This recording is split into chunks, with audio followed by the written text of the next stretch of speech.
Don't do this. So what I see with a lot of traders is that when price reaches a certain level, let's say this is a supply zone, as soon as they hit one bearish candle, they sell it, put stop loss above it, and expect price to go down. That's not good. This is where you lose money. Why?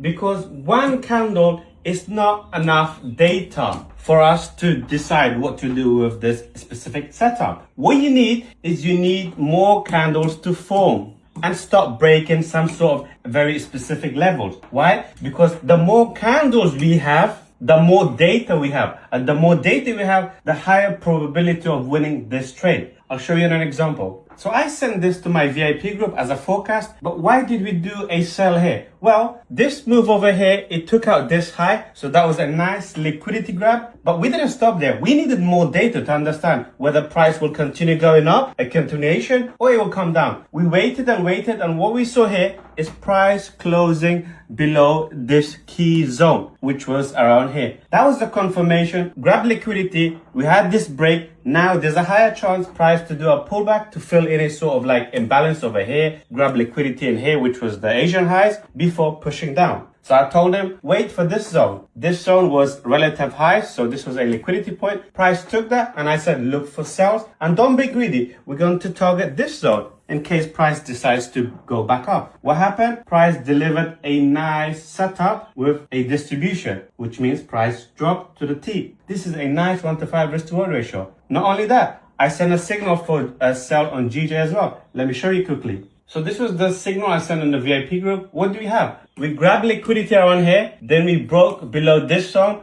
We went back to fill the imbalance around here, like a nice pullback, and I sent a sell limit ahead of time. Then we sold around here, and you saw price drop. Again, what we have, distribution, a 1-to-5 risk to reward ratio. Trading is simple. You just need to understand market structure and liquidity points. Forget about the color of the candles. That's not important. But if you have more candles, more data, higher probability of you winning this trade. So don't look at just one candle. Look at a series of candles put together. That will give you more data, and yeah, you're going to win more trades. This was something I sent. Link in the bio to join my VIP group. Good luck, guys.